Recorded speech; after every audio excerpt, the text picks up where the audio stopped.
अस्सलाम वालेकुम नाज़रीन, आप यूट्यूब चैनल देख रहे हैं। मैं इमरान खान हूँ। जो दरियाओं की सूरत है वो मैं आपके सामने रख देता हूँ, लेकिन उससे पहले आपको ये बताऊँ कि अभी हम थोड़ी देर के बाद यहाँ पे बरतानिया के शहर ब्रेडफोर्ड में एक प्रोग्राम करने के लिए जा रहे हैं। आनम्स रेस्टोरेंट है वहाँ पे, और उधर जो हमारा प्रोग्राम है 5:30 से लेके रात 9 बजे तक जारी रहेगा। और इसमें हम सब मिलकर फ़ंड रेजिंग करेंगे सैलाब मुतासरीन के लिए। और वहाँ पे हमारे पास वो NGOs मौजूद होंगी जो ये फ़ंड्स कलेक्ट करेंगी और हम उनकी मदद करेंगे इसमें। और फिर पाकिस्तान में हम सब मिलकर अपने अपने तौर पे सैलाब मुतासरीन की मदद की कोशिश करेंगे। तो मेरी गुजारिश है कि वो तमाम लोग जो इसमें हिस्सा लेना चाहते हैं या इस तहरीक का हिस्सा बनना चाहते हैं, वो ब्रेडफोर्ड में अगर मौजूद हैं, वहाँ पे बहुत बड़ी तादाद में पाकिस्तानी रहते हैं, तो वो सब वहाँ पे आनंद रेस्टोरेंट में आ जाएँ, ताकि वहाँ पे हम लोग इकट्ठे होकर पाकिस्तानियों की मदद के लिए एक कदम और आगे बढ़ें। दरियाओं की सूरत हाल मैं आपके सामने रखता हूँ। इस वक्त कुछ जगह पे सैलाब में कुछ थोड़ी कमी आई है, यानी चनाब में 2 ऐसे हेड्स हैं जहाँ पे सैलाब अभी कम है। हेड खानकी में कम है, चनेवट में कम है, लेकिन ट्रीमू में और पंजनद में बहुत हाई सैलाब इस वक्त मौजूद है। बहुत ही बुलंद दर्जे का सैलाब वहाँ से भी गुजर रहा है, और ये सरकारी आदाद-ओ-शुमार के मुताबिक है। यहाँ पे जो इन्होंने हाईलाइट किया उसको रेड से हाईलाइट किया हुआ है, और ये एरिया एक बड़े सैलाबी रेले का शिकार है इस वक्त। दरियाए चनाब में त्रीमू और उसके साथ जो है पंजनद का ये जो 2 बैराज है, यहाँ पे बहुत ज़्यादा सैलाब है।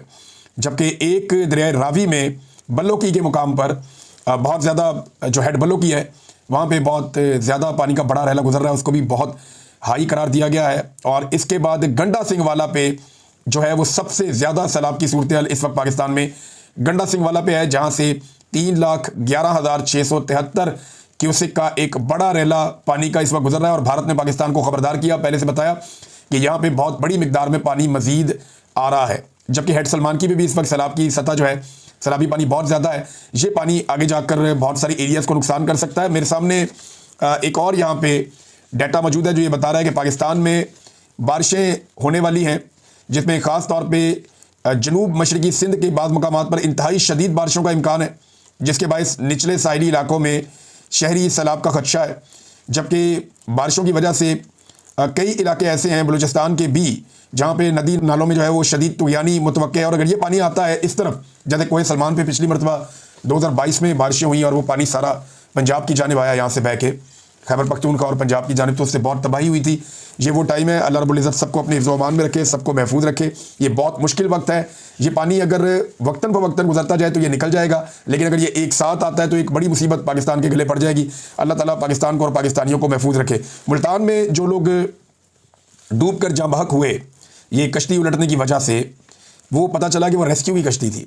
पहले मुझे ऐसा लगा कि शायद रेस्क्यू वाले तो ज़्यादा हिफाजत के साथ लेकर जाते हैं, लेकिन वहाँ रेस्क्यू से ये गलती हुई। उन्होंने जो लोग 4 बच्चे और एक खातून जो कश्ती में मौजूद थी, जो जाँ बहक हो गए, उन्होंने लाइफ जैकेट्स नहीं पहनी हुई थी। सामान की कमी है, लेकिन कश्तियाँ कम हैं, सामान कम है। अब रेस्क्यू वाले जो है वो लोगों को जब निकालना होता है तो ज़्यादा लोग भी बैठ जाते हैं बाद वक़्त कश्ती में। लोग निकलना चाहते हैं, जाना चाहते हैं, और ये रिस्क ले लेते हैं। रेस्क्यू के अमल में जो सबसे इंपॉर्टेंट और मेन चीज़ होती है वो ये होती है कि आपने रिस्क बिल्कुल नहीं लेना। अपनी जान का रिस्क तो वो लेते हैं, लेकिन उसमें भी वो बड़ी एहतियात करते हैं, हर वक्त एहतियात करते हैं। लेकिन यहाँ इतने सारे लोगों को कश्ती में बिठाकर रेस्क्यू वालों को ही एक हादसा हो जाए, ये बहुत अफसोसनाक है। 1122 के पास ज़िला भर में बच्चों की सिर्फ 24 लाइफ जैकेट्स हैं। ये बहुत छोटे बच्चों की, छोटे साइज़ की होती है। अगर आप बड़े आदमी की जैकेट छोटे बच्चे को पहनाएं तो वो बीच में से निकल जाता है। तो छोटे बच्चों की सिर्फ 24 जैकेट्स हैं, जो बहुत कम है। मेरे ख्याल में सैकड़ों की तादाद में होनी चाहिए, क्योंकि बच्चों को भी इवैक्यूएट करना होता है। नादरीन, जो ये पंजनद पे पानी का एक 6 लाख क्यूसिक के आसपास का जो एक रेला है, इसमें इजाफा हो रहा है लगातार, और मुल्तान से रहीम यार खान तक के जो तमाम इलाके हैं वो इसकी वजह से अब खतरे में हैं। तो मैंने जैसे पहले भी कहा, अल्लाह ताला से दुआ है कि अल्लाह ताला सबको महफूज रखे। जो DC साहब हैं, जिनकी कल मैं बात कर रहा था पिछले वीलॉग में, वो उन्होंने अपनी उंगलियां दिखाई हैं कि उनकी उंगली पे चोट लगी हुई और एक उंगली में कांटा लगा हुआ है। अल्लाह ताला उन्हें सेहत अता फरमाए। फौरी तौर पे उन्हें जो है अपने इलाज का सोचना चाहिए, अपना ख्याल रखना चाहिए। उनकी उंगली पे चोट लग गई, एक उंगली में थोड़ी जलन भी थी, एक उंगली जो है वो थोड़ा सा वहाँ पे कोई कांटा लग गया। देखें, DC साहब को दफ्तर में बैठना चाहिए या फील्ड के अंदर ऐसे आना चाहिए कि वो काम करवाएं। उन्हें जो ट्रेनिंग दी गई है वो मजदूरी की नहीं दी गई। मजदूर बेशुमार अवेलेबल है जो DC साहब के आसपास खड़े हुए होते हैं फारिग। तो DC साहब ने काम करवाना है, उनकी ट्रेनिंग किसी और काम के लिए है। आपको मजदूर भर्ती नहीं किया गया, आपने मदद करनी है अपने दिमाग से, अपनी तरबियत के मुताबिक। लेकिन DC साहब को वीडियोस के शौक में वो बहुत सारे काम कर रहे हैं जिसके लिए उनकी बॉडी शायद ट्रेंड नहीं है। और अगर उन्हें ये लगता है कि उनके काम करने से लोगों को हौसला मिलेगा, तो वो इतने मशहूर आदमी तो है नहीं कि उनकी वजह से बाकी लोग काम करें। तो इससे बेहतर है कुछ सेलिब्रिटीज़ को बुला लें, कुछ ऐसे लोगों को बुला लें जो लोगों के साथ मिलकर काम करें या वो दिखाई दें, तो उससे एक इम्पैक्ट बनता है ना। आप खिलाड़ियों को बुला सकते हैं, आप फनकारों को बुला सकते हैं, आप सियासतदानों को बुला सकते हैं, आप हीरोज़ को बुला सकते हैं कि जी आप आएँ और आकर आप ये काम करें, तो उससे लोगों को जो है काम करने का जज्बा मिलता है। तो डीसी साहब उंगली कटा के खुदा ना खास्ता शहीद हो रहे हैं, अल्लाह ताला उनको सेहत अता फरमाए। नाज़रीन, गुजरात शहर से अभी तक पानी नहीं निकाला जा सका। जो अभी इतलात आ रही हैं गुजरात से, वो ये है कि गुजरात शहर में जो पानी जमा हो गया, आज 5वां दिन है, और वो पानी निकालने में सूबाई हुकूमत या वहाँ का जो ज़िले इंतज़ामिया है वो नाकाम है। आज भी जो सुबह या दोपहर को विजुअल्स आए, उन्हें मैंने देखा, वहाँ पे गुजरात से पानी नहीं निकला। बहुत सारे लोगों ने मैसेजेस किए, पैगाम भेजे, उन्होंने कहा जी ये सूरत हमने कभी भी नहीं देखी थी, इतनी बैड गवर्नेंस तो हमें अंदाज़ा ही नहीं था कि कभी होगी या इस लेवल पे गुजरात कभी डूब जाएगा। फिर ये कहते हैं कि जी बारिश बहुत ज़्यादा होगी, बारिशें तो हमेशा से होती चली आई है, सियालकोट का रीजन है, ऊपर गुजरात है, यहाँ बारिशें होती है, और ये सैलाबी पानी भी नहीं है।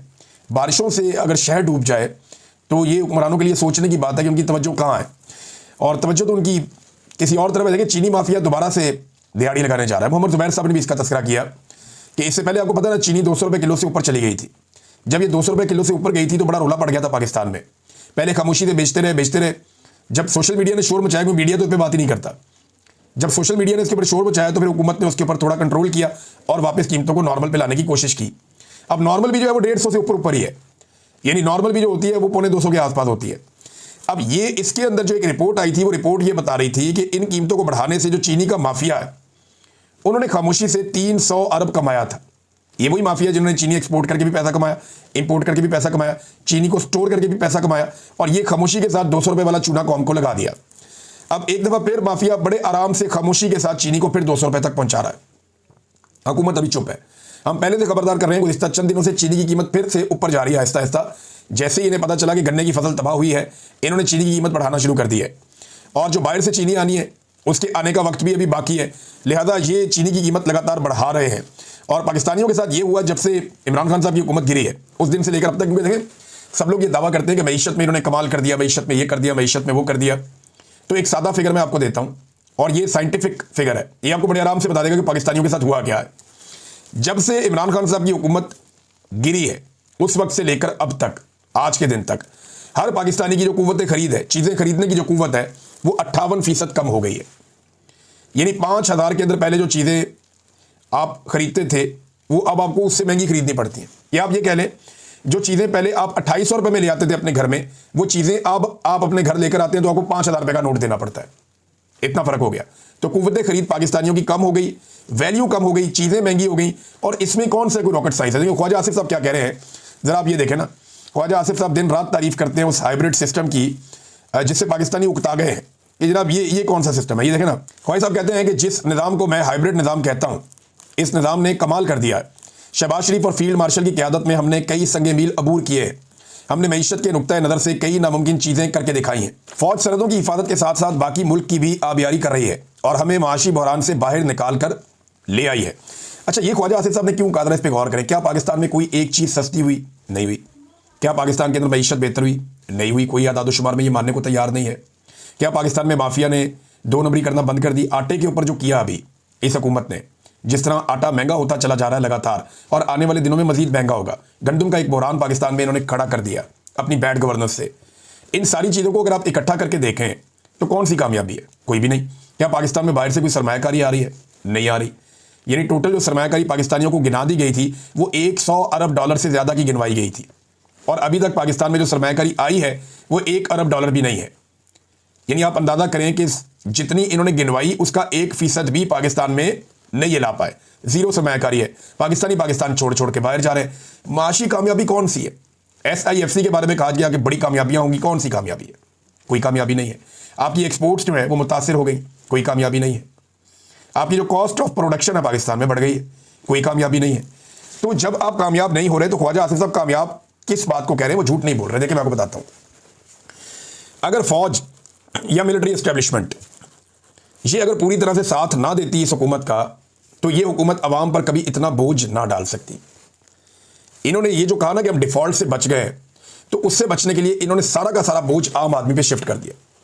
पेट्रोल 150 से उठा के 350 पे पहुंचा दिया। आटा महंगा, घी महंगा, दालें महंगी, चावल महंगे, तमाम सब्सिडीज और सहूलियात जो पाकिस्तानियों को दी जाती थी उनमें से मैक्सिमम या लगभग सारी इन्होंने ख़त्म कर दी। बिजली इन्होंने महंगी कर दी, गैस इन्होंने महंगी कर दी, टैक्सेस इन्होंने बढ़ा दिए। आप मोटरवे पे गाड़ी लेकर जाए आपको ज़्यादा टैक्स देना पड़ता है, डबल। हर चीज़ के अंदर इन्होंने आवाम को नचोड़ना शुरू कर दिया।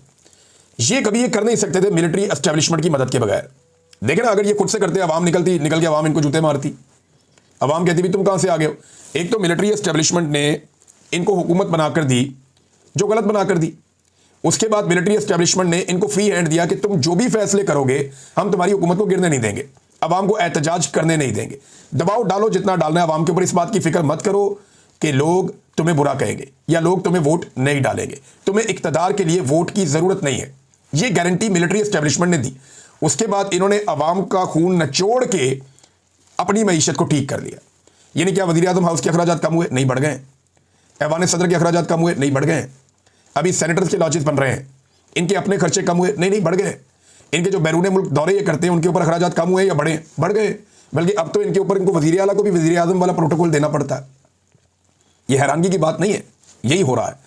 तो एक्चुअली इन्होंने जो कामयाबी हासिल की है वो अपने लिए हासिल की है, आवाम के लिए इन्होंने मईशत को ठीक नहीं किया। हाँ, मिलिट्री एस्टेब्लिशमेंट ने इनको ये फायदा दिया कि तुम जो मर्जी करो, अवामी रद्देमल हम आने नहीं देंगे। अवाम के खिलाफ जितना मर्जी तुम गंदे फैसले करो, जितना मर्जी बोझ पाकिस्तान की अवाम पे डालो, हम अपोजिशन को कुचल के रखेंगे और अवाम को दबा कर रखेंगे। लेकिन जिस दिन अवाम खड़ी होगी उस दिन क्या करेंगे? उस दिन मेरे ख्याल में एस्टेब्लिशमेंट सारा कुछ इन्हीं पे डाल देगी। फिर यही ख्वाजा आसिफ सर पकड़ के बैठे होंगे कि मैंने हाइब्रिड मॉडल की तारीफ क्यों की थी, फंस गए। अब इमरान खान साहब से छुटकारा हासिल करने वाली बात जो मैंने आपको खबर दी थी उस पर हल्की हल्की तस्दीकें आना शुरू हो गई हैं। मोहम्मद जुबैर साहब कहते हैं जी बरी में बैठक बहुत बड़ी थी, बड़े लोगों की, जिसमें बड़े फैसले होने थे। वो समझ रहे थे कि 2 दिन की बात होगी, दफना देंगे तो बात ख़त्म हो जाएगी। इमरान खान का मामला भुट्टो से मुख्तलिफ है। उसके साथ जो आप सलूक करने जा रहे हैं और जो आपकी ख्वाहिश है कि इमरान खान को ठिकाने लगाना है, इसकी कीमत पाकिस्तान को भी देना पड़ेगी। अब ये बात जो है शहबाज गिल साहब भी कर रहे थे। देखिए, सबसे बड़ा प्रॉब्लम पाकिस्तान के वो एरियाज़ हैं और पाकिस्तान के नौजवान हैं जो कंट्रोलेबल नहीं होंगे। फिर कोई भी ऐसा एडवेंचर करने से पहले, हालांकि ख्वाहिश बहुत सारे लोगों की है, उनके दिमाग में ये बात रहनी चाहिए कि खैबर पख्तूनख्वा तो कभी नहीं मानेगा, सवाल ही पैदा नहीं होता।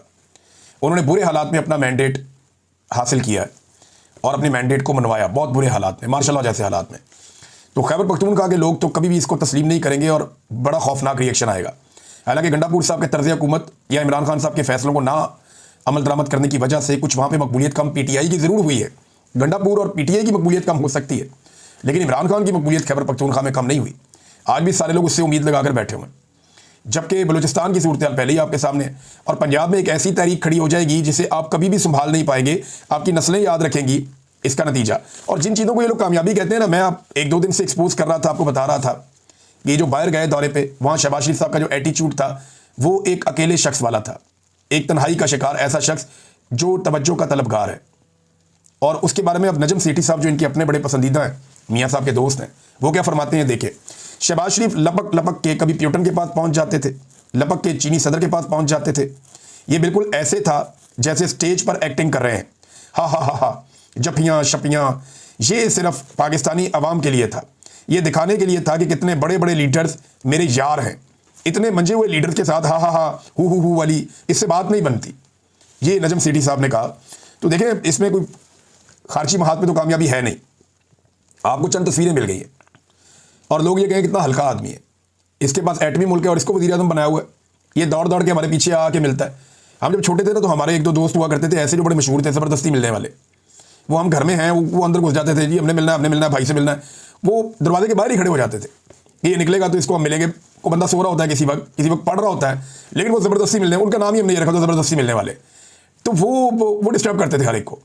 अच्छा, उन्होंने ना ये काम कर करके अपनी वैल्यू ख़राब की। तो शहबाज शरीफ साहब जो है ना वो उसी तरह का काम कर रहे हैं, अपनी वैल्यू को ख़राब कर रहे हैं। इमरान खान की बहन जो हसन नियाज़ी की वालदा हैं, नौरीन खानम साहबा, वो ये कहती हैं कि उस दिन जब मेरे बेटे पे इल्ज़ाम यही है ना उनके बेटे पे कि उसने पतलून उठाई थी फ़ौज की, उसको 10 साल सज़ा दे दी। तो वहाँ पे कदीर नाम का बच्चा था, नौजवान, उसके सर में गोली मारी गई थी, उसका भेजा बाहर आ गया था, जिसके रिएक्शन में लोगों ने वहाँ पे ये किया। तो सीसीटीवी फुटेज क्यों गायब की गई? इसीलिए कि उसको गोली किसने मारी है। दूसरा, वो एक हमारा इस्लाम भी कहता है कि एक इंसानी जान की हुर्मत जो है वो काबे की हुर्मत से ज़्यादा है। तो एक पतलून की हुर्मत जो है वो किसी इंसानी जान से ज़्यादा कैसे हो सकती है? पतलून उठाने के जुर्म में हसान नियाज़ी जो है वो बंद है 10 साल के लिए, जबकि जिसके सर में गोली मारी गई बच्चे के, उसका कातिल आज तक कोई पता नहीं किसने मारी, क्यों मारी। और इसके अकेले के सर में गोली नहीं मारी गई, उस दिन दर्जनों लोग शहीद कर दिए गए थे, और वो लोग सारे वही थे जो एहतजाज करने के लिए गए थे कंटोनमेंट्स के इलाकों में पाकिस्तान भर में। नाज़रीन, पाकिस्तान तहरीक इंसाफ ने ऑपरेशन रद्दुल मुनाफिकीन का ऐलान किया है, और उन्होंने कहा कि हमने गिलगित बल्तिस्तान से जिन लोगों ने पाकिस्तान तहरीक इंसाफ के साथ गद्दारी की या इमरान खान साहब के साथ गद्दारी की, हमने उन सारों को निकाल दिया है पार्टी से। तो ये रद्दुल मुनाफिकीन जो है वो इमरान खान साहब वक्तन फवक्तन करते रहते हैं। एक पॉलिटिकल पार्टी ऐसी ही बनती है, अगर ये अमल जारी रहता है पॉलिटिकल पार्टीज़ के अंदर, तो एक वक्त आएगा कि पॉलिटिक्स के अंदर जो खराबियां हैं वो बेहतर होना शुरू हो जाएंगी। और बाकी पॉलिटिकल पार्टीज़ को भी ये करना चाहिए कि जो लोग धोखा दें, एस्टेब्लिशमेंट के कहने पे चलें या अपनी पार्टी लीडरशिप के अहकाम की खिलाफवर्जी करें, उनके खिलाफ एक्शन ज़रूर लिया जाए। मैं नाज़रीन इस वीलॉग के आखिर में एक बड़ी ज़रूरी बात कहना चाहता हूँ। हमें ये बात सबको समझनी पड़ेगी। पाकिस्तान से बाहर कुछ सोशल मीडिया के लोग मौजूद हैं, पाकिस्तान के अंदर भी मौजूद हैं, पाकिस्तान के बाहर भी सियासतदान मौजूद हैं, पाकिस्तान के अंदर भी मौजूद हैं। कुछ सहाफ़ी जो है उन्हें पाकिस्तान से बाहर आना पड़ा, कुछ पाकिस्तान के अंदर भी मौजूद हैं। हर एक के हालात मुख्तलिफ हैं। मैं अपनी बात करता हूँ कि मैं पाकिस्तान के अंदर जो बातें कर पाता था, जैसे मैं काम कर रहा था, मैं यहाँ पे आके वही काम कर रहा हूँ तो मैं ज़्यादा आसान महसूस कर रहा हूँ। यही बातें जब मैं पाकिस्तान में करता था तो बड़ी फ़िक्र होती थी मेरे दोस्तों को, मेरे साथियों को, मेरी फैमिली को, मुझे खुद भी, कि मैंने अब ये बातें कर तो दी हैं, इसका रिएक्शन आएगा, और आता भी था। तो पाकिस्तान के अंदर आपके हालात कुछ और होते हैं, पाकिस्तान के बाहर कुछ और होते हैं। तो हम एक दूसरे को तनकीद का निशाना बनाते हैं, चाहे सोशल मीडिया पे हों, चाहे मीडिया के लोग हों, चाहे बाकी लोग हों। देखिए, हमें सबको मार्जिन देना चाहिए। हर एक के हालात अलग है। किसी के घर के हालात बाज़ औक़ात ऐसे होते हैं कि वो नहीं किसी जगह पे आ पाता या बात कर पाता, किसी की अपनी कोई और मजबूरी होती है, कोई बीमार भी होता है बाज़ औक़ात, कोई परेशान भी होता है बाज़ औक़ात। लेकिन हर एक को टैग कर देना कि ये भी गद्दार है, वो भी गद्दार है, वो भी गद्दार है, ये नामुनासिब है। हाँ, जो लोग कंप्रोमाइज़ करते हैं, जो एक उल्टी पॉलिसी चलना शुरू कर देते हैं, उनके बारे में आप अपनी राय दे सकते हैं। मिसाल के तौर पे कोई एक आदमी उठता है, चले पीटीआई की एग्जांपल ले लें, एक आदमी उठता है और इमरान खान के नज़रिए के खिलाफ हो जाता है, उसको आप कह सकते हैं कंप्रोमाइज़ है, गलत कर रहा है। लेकिन एक आदमी अगर चंद दिन तक आपको दिखाई नहीं दे रहा या चंद दिन तक वो खामोश है, तो हो सकता है इसके पीछे उसकी बहुत बड़ी मजबूरी हो, और उसकी मजबूरी का मजाक उड़ाना या उसे उसके ऊपर गंदा करना या गद्दार कहना, ये नामुनासिब है। तो हम सबको ये सोचना चाहिए कि ये लड़ाई बहुत लंबी है, ये अभी ख़त्म होने वाली नहीं है। हो सकता है ये चंद साल और चले, हो सकता है चंद दहाइयों तक चले। तो ये इतने ज़्यादा लोग तो हैं नहीं जिन्होंने इसको लड़ना है। तो जिन लोगों ने इस लड़ाई को लड़ना है या ये अलम बुलंद करना है कि पाकिस्तान में सिविलियन सुपरमेसी होनी चाहिए, रूल ऑफ लॉ होना चाहिए, मैंडेट का एहतराम होना चाहिए, इंसानी हकूक़ की पामालियाँ नहीं होनी चाहिए, आज़ादी इज़हार राय होना चाहिए, जिन लोगों को ये लड़ाई लड़नी है उन्हें अपना दिल बड़ा करना पड़ेगा। ख़ासतौर पर उन लोगों के लिए जो इस लड़ाई में पॉजिटिव रोल प्ले करते हैं। देखें, ये ऐसा भी होता है ना कि एक आदमी ने लड़ाई लड़ी लंबी है, थोड़ा पॉज भी लेता है बंदा। सारे इमरान खान नहीं होते कि वो लड़ते ही चले जाए, लड़ते ही चले जाए, लड़ते ही चले जाए। अगर ये सारे इमरान खान होते तो फिर मसला ही क्या था? फिर तो कोई मसला ही नहीं था। सब इमरान खान नहीं हो सकते। तो जो पाकिस्तान से बाहर बैठे हुए लोग हैं उन्हें भी समझने की ज़रूरत है, जो पाकिस्तान के अंदर बैठे हुए लोग हैं उन्हें भी समझने की ज़रूरत है। एक दूसरे को ताने देने की बजाय फोकस वहाँ रखें जहाँ से पाकिस्तान को नुकसान पहुँचाया जा रहा है। कोई शख्स कभी पहली लाइन में आके लड़ेगा, कभी आखिरी लाइन में जाके लड़ेगा। तो इस पर किसी को गद्दार कहना या उसके साथ ज्यादती करना ये नामुनासिब है।